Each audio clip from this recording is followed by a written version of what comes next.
ഇതൊക്കെ പറഞ്ഞാലും പിണറായി വിജയൻ എനിക്കിഷ്ടം. എന്താ കാര്യം?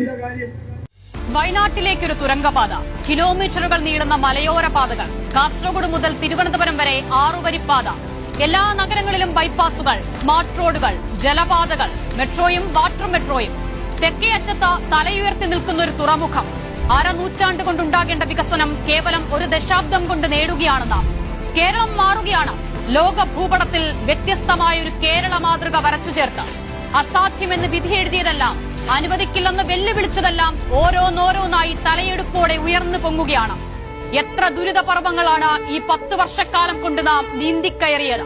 മുന്നോട്ടു പോക്ക് തന്നെ അസ്തമിച്ചുവെന്ന് തോന്നിയിടത്ത് ഇനി എന്തെന്ന് പകച്ചുനിന്ന ജനതയോട് നമ്മൾ ഒരുമിച്ചങ്ങിറങ്ങുകയല്ലേ എന്ന് ചോദിച്ചൊരു ഭരണാധികാരി, ലോകത്തിന് മുന്നേ കേരളം എന്ന് ചിന്തിക്കുന്ന ഒരു ക്രാന്തദർശി.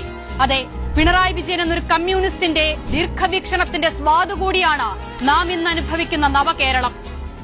തുരങ്കപാത അനുവദിക്കില്ലെന്ന് പറഞ്ഞവർ ഇന്ന് ആ നേട്ടത്തിന്റെ പങ്കുപറ്റാൻ ശ്രമിക്കുന്നതാണ് പിണറായി വിജയൻ എന്ന മുഖ്യമന്ത്രിയുടെ ഇച്ഛാശക്തി. അതെ, പ്രതിസന്ധി ഘട്ടങ്ങളിൽ നാം പിണറായി വിജയനാകണം. ലോകോത്തര നിലവാരത്തിലുള്ള റോഡുകളോ ആശുപത്രികളോ വിദ്യാലയങ്ങളോ തുറമുഖങ്ങളോ തുരങ്കപാതയോ ഒന്നും അവസാനത്തേതല്ല. ഇതൊരു തുടർച്ചയാണ്. പൊരുതി നേടിയ മുന്നേറ്റങ്ങളുടെ തുടർച്ച, മികച്ച അടിസ്ഥാന സൗകര്യമെന്ന അവകാശത്തിന്റെ തുടർച്ച, മികച്ച ജീവിത നിലവാരത്തിന്റെ തുടർച്ച, ആധിയുള്ള മനുഷ്യന്റെ മുൻപിൽ തലകുമ്പിട്ടവനെ കേൾക്കുന്ന ജനകീയതയുടെ തുടർച്ച. ഇനിയും മുന്നേറാനുണ്ട് ഒരുപാട് കാതങ്ങൾ. ഓരോന്നായി നേടുകയാണ് നാം ഈ നാടിനെ നയിക്കുന്ന തളരാത്ത കരുത്തിന്റെ കൈപിടിച്ച്.